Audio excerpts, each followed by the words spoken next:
11 సంవత్సరాల కళ ఈ కుప్పం వాసులకి హంద్రీ నీవా నీళ్లు తీసుకురావాలని, ఆ కృష్ణమ్మ తల్లిని ఇక్కడ కుప్పం తీసుకురావాలని అపర భగీరథుల్లాగా గౌరవ ముఖ్యమంత్రి నారా చంద్రబాబు నాయుడు గారు చేసిన సంకల్పం 2019లోనే పూర్తవ్వాల్సింది.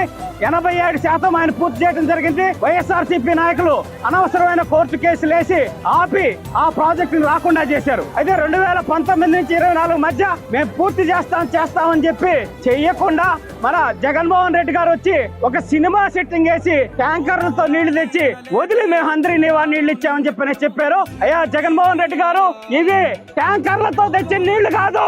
738 కిలోమీటర్లు 1200 అడుగుల ఎత్తుకి మా గౌరవ ముఖ్యమంత్రి నారా చంద్రబాబు నాయుడు గారు తెచ్చిన నీళ్లు.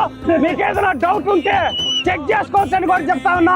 ఇక్కడ రైతుల జీవితాలు ఏ విధంగా బాగుపడిపోతున్నాయి. ఇక్కడ తాగునీరు కానీ సాగునీరు కానీ ఎటువంటి ఇబ్బంది లేకుండా కుప్పం నియోజకవర్గంలో ఉన్న ప్రతి ఒక్క చెరువును నింపి రైతులను ఆదుకుంటున్న ఆపద్ బాంధవుడు అన్నదాత సుఖీభవ అని ఆశీర్వదిస్తున్న మా ముఖ్యమంత్రి చంద్రబాబు నాయుడు గారు అని చెప్తున్నాం.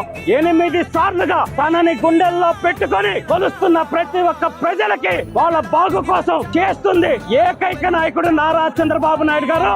కుప్పంని అభివృద్ధి చేసింది ఆయనే, చేస్తున్నది ఆయనే, చెయ్యబోయేది ఆయన తెలియజేసుకుంటూ ఈ రోజు ఈ కృష్ణమ్మ పరవళ్ళు చూసి ప్రజలందరూ ఏ విధంగా చిన్న పిల్లల్లాగా కేరింతలు కొడుతున్నారో చూస్తున్నా. 30వ తారీఖున గౌరవ ముఖ్యమంత్రి వర్యులు ఆయన సతీమణి భువనేశ్వర్ గారి చేతుల మీదుగా పరమ సముద్రంలో అంటే టైలాండ్ పాయింట్ కుప్పం నియోజకవర్గ చివరి చెరువులో నీళ్లు నింపి జలహారతి ఇచ్చి ఈ కుప్పం నియోజకవర్గానికి అంకితం చేయబోతున్న మా ముఖ్యమంత్రి గారికి శిరస్సు వంచి పాదాభివందనాలు తెలియజేసుకుంటూ అశేషంగా తరలి వచ్చి ఆ కార్యక్రమాన్ని దిగ్విజయం చేయవలసిందిగా అందరినీ ఆహ్వానిస్తున్నాం. జై తెలుగుదేశం.